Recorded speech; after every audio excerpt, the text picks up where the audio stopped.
Well, hello and welcome back to this episode of the Law of Relevancy podcast. Today we have a very special guest, the CEO of Synapse, a very, very cool, innovative nonprofit that's really helping Tampa Bay become one of the most amazing places to start a company. Brian Kornfeld. Thank you so much for having me. I'm really excited to be here. Yeah, well, we're pumped. You know, a lot of people don't know what happens inside of the Innovation Summit that you put together and how cool it is. And now you're working on your 5th year and you're glad to be back in person. It is so nice to be back in person. This pandemic was brutal on everybody. I mean, I feel so bad for everybody who had to deal with any health issues, any family, any job issues whatsoever. But it also was very hard on a lot of businesses, and being distant was very hard mentally and socially on a lot of people. And now being back in person, that energy, to see it back and to see the smiles on people's faces when they see someone for the first time in 2 years. We were one of the last big parties in town in February of 2020. I remember. And now to be one of the first big parties back in February of 2022, we can't wait. Doing the Orlando event a couple of months ago in October, I had this really weird moment where I locked eyes with a gentleman named Paul Soul, who's the new CEO of the Florida High-Tech Corridor. I was on the stage, I was speaking, and he and I locked eyes, and I almost froze silent because we had talked probably 100 times and had never met in person. It was always over Zoom, and now I could see how tall he was. So it was one of those surreal moments that, yes, we're back, we're open for business, and I'm really looking forward to bringing that right back to downtown Tampa in a couple of weeks. You know, that context of being like with somebody, like you're here in studio, like there's so much more information that we get from one another when we actually meet together. And when it comes to innovation, that information that really helps charge that creative environment, right? I mean, I would imagine with you being now back in person, that is incredibly important with the networking and everything else that goes on at the conference. Yeah, one of the biggest things that Synapse loves to do, and we love to say, is we create space. Mm-hmm. And what people do in that space is up to you, but to create the space for connection and for collaboration, to bring people together and to get them to talk to each other. In the virtual world, there's a lot of ways to do that, and they can be really good, but you miss a lot of that in-person interaction. You miss, even if it's not necessarily a handshake, but a fist bump, the locking eyes, the having that conversation, the being able to ask a speaker something after their session is over and try to get a business card or whatever now people are sharing for information, cards, digital cards through phones. I'm still a little old school.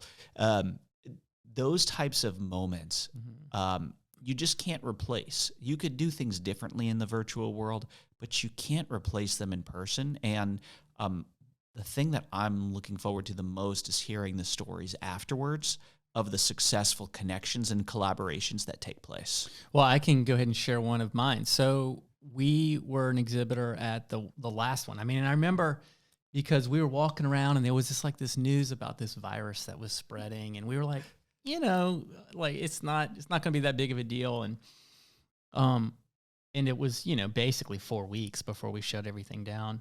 And I remember one of the exhibitors next to us was Think Big for Kids. And so I got to meet Tony Benedetto and Amy and those great people over there. And we were already working with Boys and Girls Club quite a lot, and they work with Boys and Girls Club. And we've been a big supporter of theirs ever since. And we've used a lot of technology to help support a lot of the educational programs that they do. And that's been one of our biggest takeaways of being involved with Synapse Summit.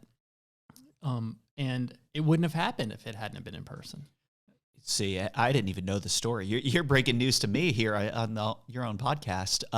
And to me, that's what this is all about. It's when we go back to a couple of years ago and when Synapse was first launching and when we were first having these conversations and these roundtable discussions, one of the biggest things that was missing here, especially in this Tampa Bay market, was these opportunities for collaboration and these opportunities for meaningful connection. Right. And that is something that Synapse is what we stand for and what we try to do all the time. It's not just about what happens over the course of 1 day or 2 days at an event. It's what happens the other 363 days over the course of the year. What happens when people can connect, and what type of value can they bring, not just for themselves and not just for the organization they're connecting with, but for the community as a whole. I take this a lot from Michael Scott in The Office, looking for that win-win-win situation where you get the 3 wins for everybody, and that is what makes an ecosystem thrive. Well, I think that's one of the things that the conference itself really does a great job of providing. I mean, just walking around, you get to meet people who are inventing things or services or apps, or you can tell they're super passionate about it. Again, like that doesn't come across in a Zoom call as well as it does come across in person. You get to meet people, technologists, people that can actually get the work done for those businesses that are looking to hire. And then walking around that summit, there are multimillionaires, some billionaires, people that are looking to find the next thing that interests them to invest in. And some of it because they want to make more billions, some of it because they just want to have a lot of fun. And that's one of the things that I was really impressed with. This year, I believe your keynote speaker, she calls herself the godmother of the metaverse. Yeah, Kathy Hackle. And we were doing a prep call with her earlier today, and I just sat there and listened, because I wanted to take it in of what she was saying, and these trends. She's been so forward thinking over the last few years and being so far ahead of other organizations, thinking of organizations even like Facebook that has changed its name to Meta and what they're doing. She is the godmother of the metaverse, and thinking about what's going on now in terminology like Web3 and decentralization and NFTs, and where 5 years ago when we were first launching, it was just blockchain. Nobody knew. It was blockchain and crypto. I think right before the first summit, I put a couple $1,000s into Bitcoin for the first time at that point, and it was right around that first time. I hope you still have it. I still have it. I wish I would have sold it about a month ago, but it'll come back. It'll come back. It's a long-term investment. Too important of a technology. Exactly. Just watching though and hearing now how far the world has come, and thinking about a decentralized world where people's power and data is in their own hands versus in the hands of big tech or government or other organizations, it really helps to create potentially new waves of society. And those possibilities then are endless. I was listening to a talk a couple of weeks ago where somebody was saying, what happens when we colonize Mars? It's going to happen at some point in the future where there will be life where we are setting up some type of, we'll call it quote unquote country on Mars. Who's running it? Is it USA Part 2? Are we going under the laws of a government, of the Chinese government, Russian government, Brazilian government, Canadian, who know, French, whatever country maybe gets there first? Maybe whatever they're doing down there in Antarctica. The Antarctic government. There we go. Right. I don't even know what we'd call the person in charge. It seems like there's just like this collaboration of every country that has scientists down there, just like everybody just getting along. And there you go, because it's for the greater good of something else, and people are truly believing in it, and thus it's a little bit more decentralized. It's not one person in charge saying you have to listen to me because I am insert title here of that man or woman. And that is what the question was, is it a decentralized government where people are really there to govern themselves based on what they believe should be the right thing?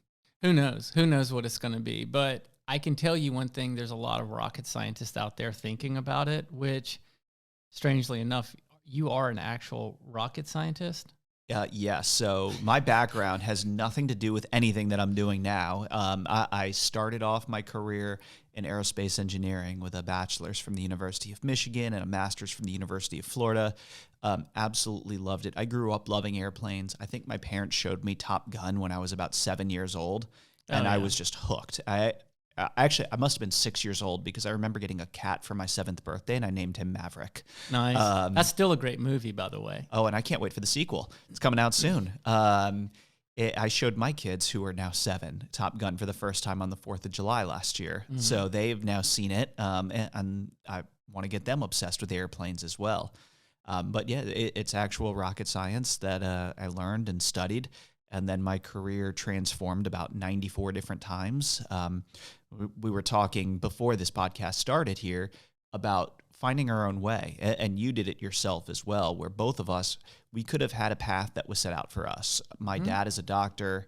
I could have just as easily gone to medical school, lived in Clearwater, taken over his practice, and my life would have been decided for me at age 17 or 18. And that's not what I wanted. And same with you, which is, it's a great parallel, and kind of shows that entrepreneurial mindset and track of, I want to have this be an adventure. I want to be able to figure this out as I go and be opportunistic to do what's best. Yeah, and bless your wife and the rest of your family for trusting in you and going along this adventure with you. Bless Marcy and my kids for sure. Like I give especially Marcy, so much credit. It's not easy. There are so many days of anxiety and stress and wanting to do, all for great reasons, wanting to do what's best for the team and carrying their weight on our shoulders. The CEO's role is not as glamorous as people make it out to be. Not everybody gets to be someone, and I'll say Mark Zuckerberg from the movie The Social Network, where everything just goes well until you get sued for tons of millions of dollars, or Steve Jobs. It's all up and down, and the pressure of making sure that everybody who works with you can put food on the table every night and do what they want to do and be happy weighs heavily. I have a good friend who recently had to shut down a company and lay off 25 staff members. Wow. And he was in tears not because he had to shut down the company, but because of how it affected the staff. Yeah. And I feel not just for him, but for them as well. And I empathize with it. It's really, really hard. It's incredibly hard. I mean, I think about it. I mean, that's literally what keeps me up at night. When I think about winning an account or losing an account, it has to really, the anxiety comes from how it's going to affect those people and what we're able to do as an organization, around that, because there's the implications are far and wide. Whether it's, can we give bonuses? Can we do an extra party or event? Can we hire another staff member? And now you're putting food on someone else's table. Right. All of that matters, and each and every deal and each and everything that we do on a day-to-day basis is building into that. And I think that's why it was so important for you guys to create Synapse. Yeah, to be able to create the opportunities or showcase the opportunities, because the opportunities have always been there. And when we first started these meetings in 2016, it was a group of people who never should have been in the room together, who just serendipitously came together. Tell us about that. Yeah, tell us about that. It all stemmed, there's a couple of different places where this stemmed from, actually. So from me personally, I was in the process of running a software development company, which I had started as a pivot to a failed startup, which I learned more from that failed startup than I ever could have learned. And in 2016, that company had plateaued, and I started to do some research as to why it plateaued. Part of it was because it was a side hustle, and I was working a full-time job with a large corporate company that I will say I was miserable in, and that's the nice way to put it. So part of it was there was a couple other factors to it.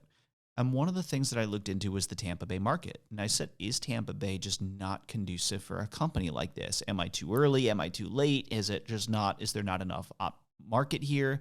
And as I started to do a little bit of research, I had a couple of great introductions and meetings. And one, I went to a talk where I did my MBA at USF by Jeff Finnick. And I expected him to talk about the Lightning. I grew up following the Lightning, loving the Lightning. Expected him to talk about Water Street and what that has now turned into. And then he talked for about 5 minutes of this concept of an innovation hub.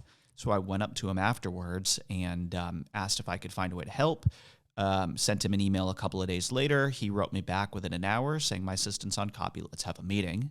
And my immediate response was, oh crap, for lack of a better term. Now I have to actually learn what I'm talking about. So I had about 30 days of research that I got to do on the market and understanding what other markets are doing that's successful, and that Tampa Bay was failing. Our region was failing miserably. We didn't have centralized locations.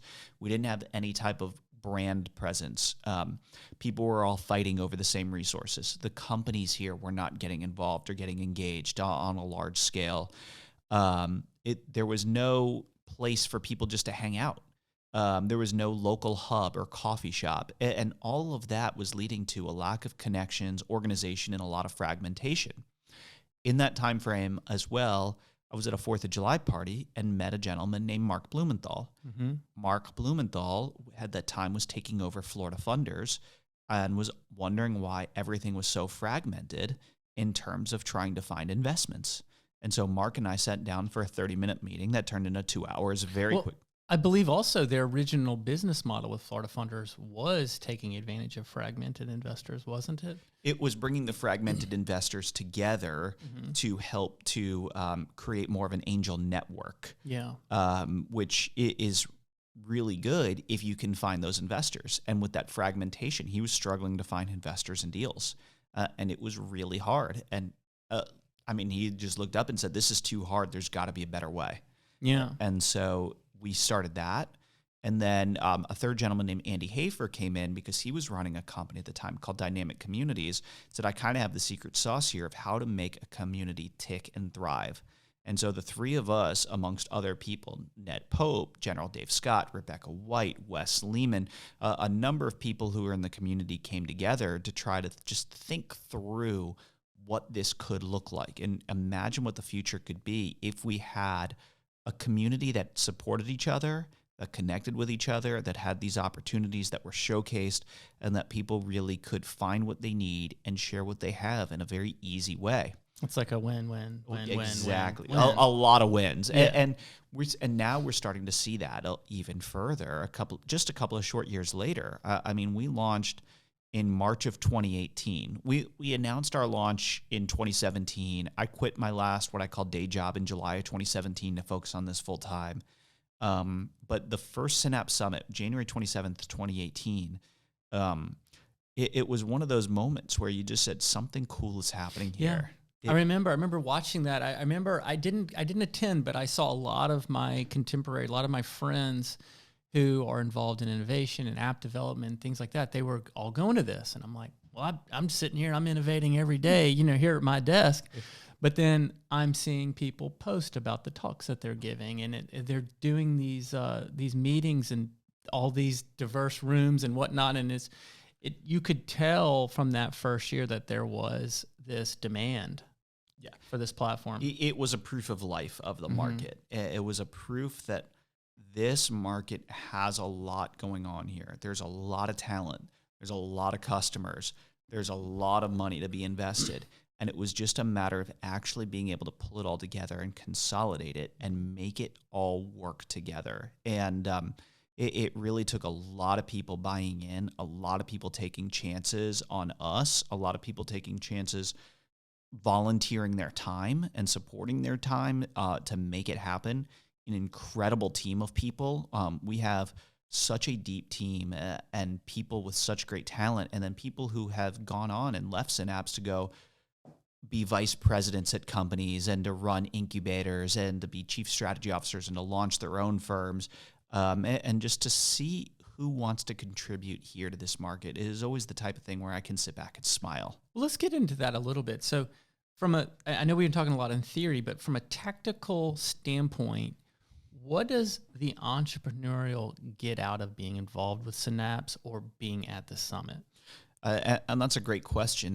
And honestly, it's a lot more than just the entrepreneur. So we've always thought of the framework as not just for entrepreneurs, but with 8 personas: entrepreneurs, investors, talent, entrepreneurial support organizations, government, corporations, service providers, and educational institutions, the schools. I always forget.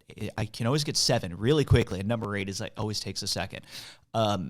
And all of them have different things that they're looking for, and all go through a different journey. Mm-hmm. So if you think of the concept of a business could start with research from a university that then gets licensed based on a government grant by an entrepreneur who then gets a first customer. The first customer, and at that point, they then need service providers. They then go through an incubator, like a support organization. They then take an investment from an investor. They then grow and they want to hire talent. Maybe it's from the universities or maybe it's elsewhere. Now all of a sudden they're building and growing. They're becoming a corporation where they can sell off, and multiple people who have started that company become investors themselves. And that can be the journey of just one path. And so we look at all these different potential values that could come. So for an entrepreneur, it could be meeting a customer, it could be meeting an investor, it could be hiring somebody and meeting the talent. For the universities, it could be showcasing their research. For a large-scale company, it could be hiring their talent. Sure. It could be being a thought leader. It could be contributing to the community and helping the community grow. There's a number of things, and we have charts and PowerPoints of things that we've put together for years on this, and the research that goes into making this work. And this is your big event. This is your Super Bowl. This is your marquee event here in the Tampa Bay market. I mean, the one that I went to, I want to say there were thousands of people at the conference. Yeah, in 2020 we had about 7,300 people come. So this is our Super Bowl. This is our big thing. And again, it's not just about what happens during, but it's what about happens after. It's hearing the story, like you said, with Think Big for Kids and your partnership there, and how that can help to make a community thrive. Sure. And by getting everybody under one roof and under one tent over the course of a day or two, the purpose is to help create those spaces for collaboration and connection to happen rapidly, so that way people make those connections that can then last for the next year until the next summit comes around and more connections can be made in that rapid mindset. And then in the time after the summit and the time when we're not building towards an actual in-person event, what are the other things that Synapse does to continue to make that hub happen? So we have a couple other large-scale events that we work on through the year. Synapse Orlando is our second largest event that we work on in partnership with the Orlando Tech Council. This past year, we took over the Dr. Phillips Center in downtown Orlando and had about 1,500 people show up over the course of a day. It was amazing, a ton of energy just taking place there. We also have a partnership with Emerge Americas out of Miami, where they run what is the largest event in the state. It'll be about 20,000 people or so at Miami Beach Convention Center coming in April. And they just have a phenomenal showing of what can take place, particularly surrounding business between Miami and Latin America. We run some roundtables through the course of the year, particularly around ecosystem building. Sure. Last year, we did those in Tallahassee, South Florida, Orlando, Central Florida as well, and in the local market.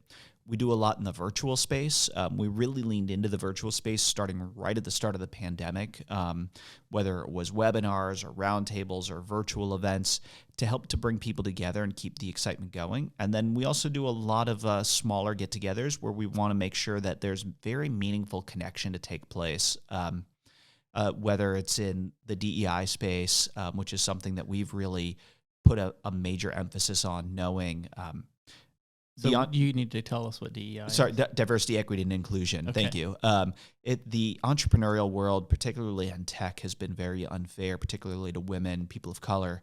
So we really want to help find ways for some systemic change, and we've been working on that over the last 2 years. So there's a lot of different initiatives. We do a lot in terms of digital platforms, and then corporate challenges. People, larger scale companies that say, I have a problem, I don't want to invest a team into it, but can we crowdsource for a solution? And by crowdsourcing the solution, they get more creative solutions and better opportunities for success long term. Gotcha. The one of the things that I was curious about is, I mean, you've been on this adventure personally. Obviously, the courage it took for you to take those next steps and make those bold moves, you found that within yourself years and years ago. There are a lot of people out there that have ideas or that are looking for something bigger. They hate their large corporate job, and they just don't have the courage or whatever that is to take that next step, to get involved in some kind of a program or organization like what you've created. What advice do you have for those people? What can you do to help make it easier for them? Like, what does that look like for them? Like, what would you recommend to those people? Yeah, and to those people, I was you. I was you 6 years ago.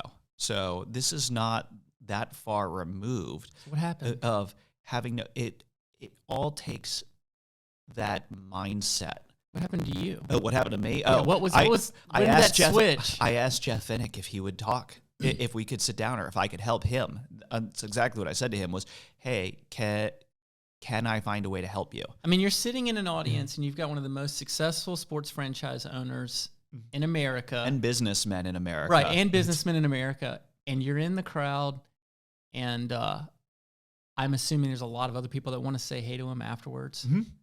And you're just like, it's now or never? Yeah.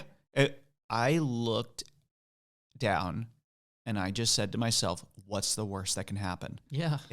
I'm going to go up to him. I'm going to say, I'd love to find a way to help. I'm going to try to find something that's slightly memorable. And the worst that's going to happen is I'm going to send him an email and he's not going to respond, or he's not going to give me his card, or he won't respond to me, or he'll pass me to somebody else. And that to me said, I'm going to be in the same situation if I try or if I try and fail. If I don't try or if I try and fail. Right. The only way to move forward was to actually do something. And so take that one step. Go to one networking event. If it doesn't work, go to a second networking event. Invest in yourself. Invest in your time. It doesn't necessarily have to be a monetary investment. You don't have to quit your job and throw all caution to the wind, but build up that network and start to get yourself out there and start to spread word of, hey, here's who I am. Here's what I want to do. And then ask the question, how can I help? I really like that approach. I really like that approach. It's way better to ask how you can help than try to get them to buy something. Yes. If you try to get somebody to buy something, one of the things I've really noticed and love about this market in particular is the authenticity behind it. And people know and can tell very quickly if you are actually being genuine or if you are trying to sell something or sell yourself or get help for you. Yeah. There's a lot of people who will say, I'll help you if you help me. But that's not a good way to get the ball rolling. And your goal here... It ends up working out that way quite a lot. It ends up working out that way. And people will love to help you if they know that you're going to help them. I mean, I know how many favors I've called in over the last few years because it's one of those where I've been able to. And in the first few years, I never would have even asked. Hasn't been so smooth these last couple of years. Exactly. And now is the time. And it's one of those where it's now or never.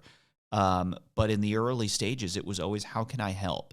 And then I invested time. The research that I was doing for Synapse, I was doing it on the side of a day job and on the side of a side hustle. It was my side hustle to my side hustle. It was one of those where I was just going to work hard and I was going to invest the time in myself. And I was going to try to figure out how to make this work because it was something that I wanted. And when I wanted it bad enough, I was going to go and find a way to get it. If I didn't have the money to do it on my own, I was going to have the time and the smarts to be able to do it on my own. And so that's what I will encourage anybody and everybody to do is go to some of these events, show up at the Synapse Summit. We'll find a way to get you in the door. We don't want money or anything to be prohibitive to anybody, especially if you're in this type of a role. Network, talk to people, tell them a little bit about you, and ask that question of how can I help? I really like that. And so for someone who's never been to the summit, what will they see when they get there? If you have never been to the Synapse Summit, first off, please come this year. It's Amelie. At Amelie Arena, February 17th. We ask for a one-day time frame, and that is very much on purpose to get everybody under one roof for one day to create that giant bang of energy. You can expect to see 5,000 plus people, 300 plus exhibitors, some great talks. We have over 50 sessions on 10 stages over the course of the day. We span 4 different levels of the arena, actually. The ice level always has a lot of frills. This year, we're really leaning into digital experiences. Okay. Anything from augmented reality dodgeball to gaming to a lot of people are giving out NFTs this year. Sure. And just you have to be there, though, to get the drop for it. The talks are going to be incredible. Hearing from between Kathy Hackle, the godmother of the metaverse, Manny Medina, a Cuban immigrant who has sold multiple billion-dollar companies, particularly in the cybersecurity space, Felicia Hatcher, who runs Black Ambition Tech, Pharrell Williams' organization, hearing a lot about what's going on in the blockchain space, particularly right here in the Tampa Bay market with Pocket Network, which has a $1.5 billion valuation now, and they've been growing like a weed these last 2 years. It's going to be one of those experiences that will just leave you energized and will let you do one of three things. Either you're going to celebrate the growth that's going on, discover something new, or engage with somebody new.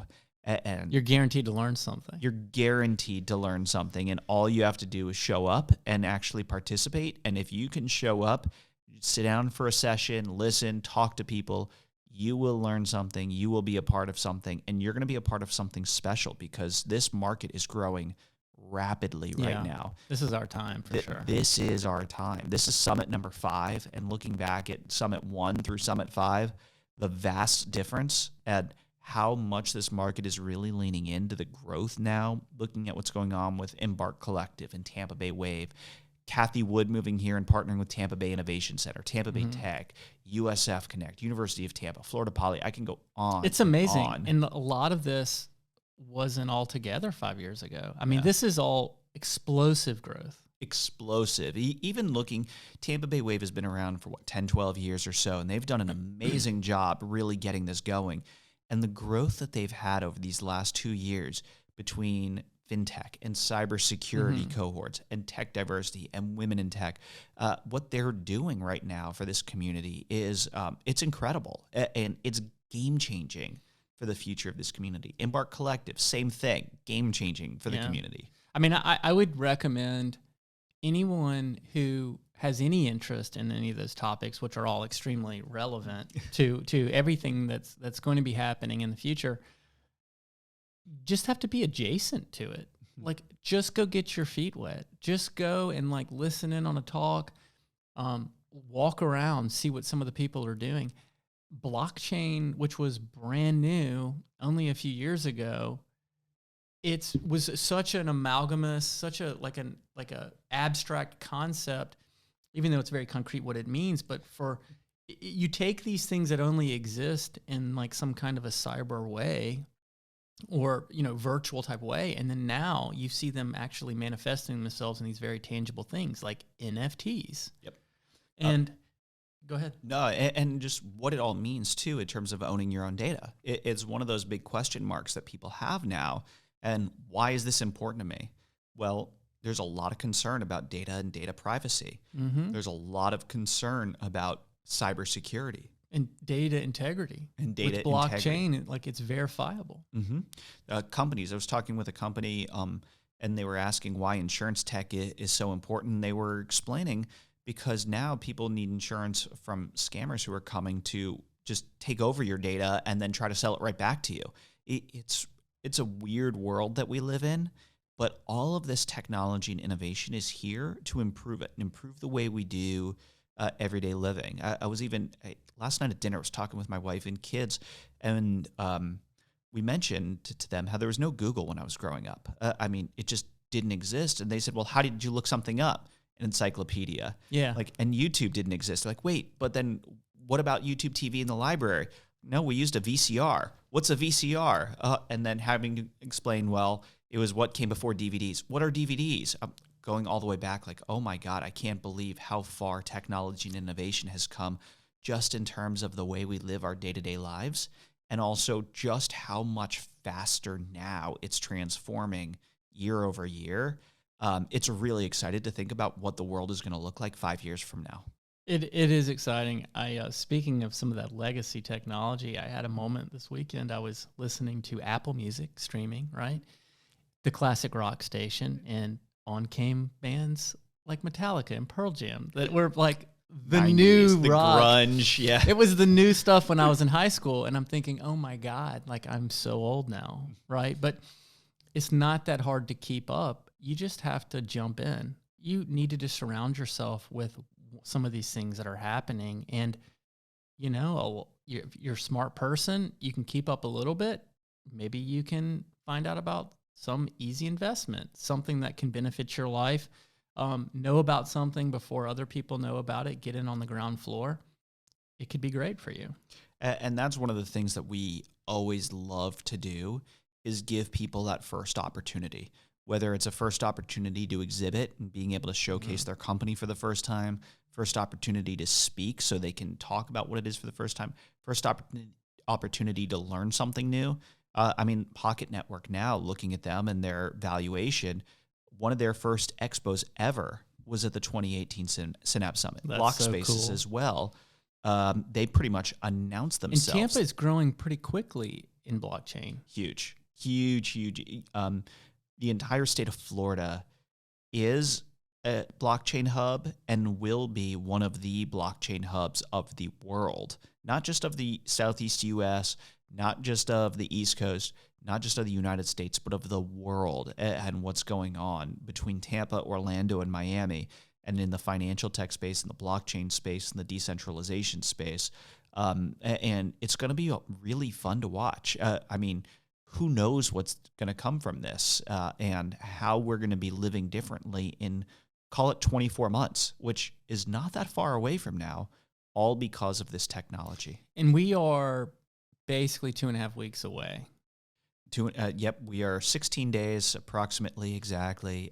February 17th is going to be here before we know it. So what do I need to do if I'm somebody that wants to attend? Can I wait to the day of to buy tickets? Do I have to buy them ahead of time? What do I need to do? Please buy tickets ahead of time. Please go to synapsesummit.com.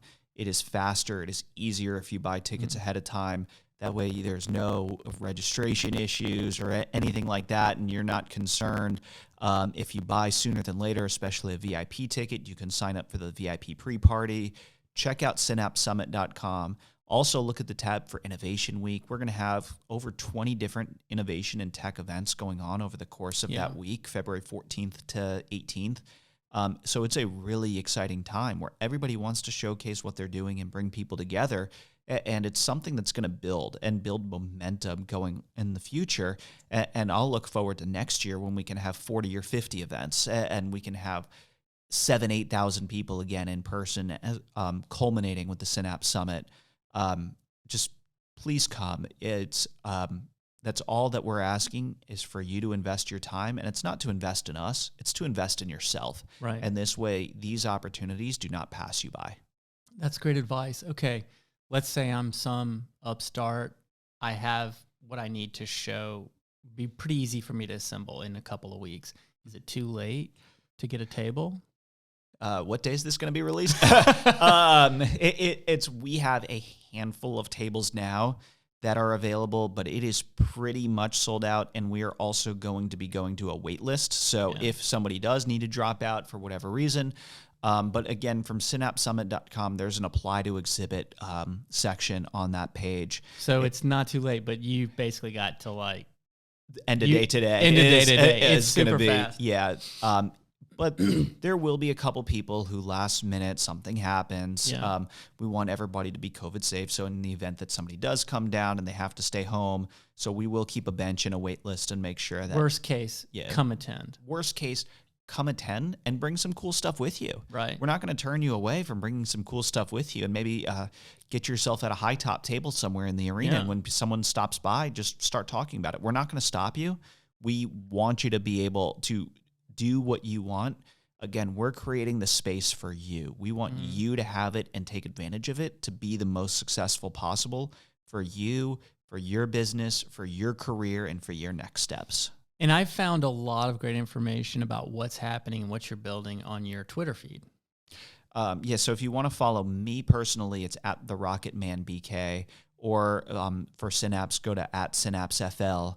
I always like to give the ode to the rocket scientist days. So please follow me, and I'm always one to not be shy about sharing. Well, thanks again, Brian, for coming on. And you can follow all of our episodes at thelawofrelevancy.com and anywhere where podcasts are found. Brian, thanks again. Super excited about the summit, and we're looking forward to attending. Thank you so much for having me, and looking forward to seeing you there.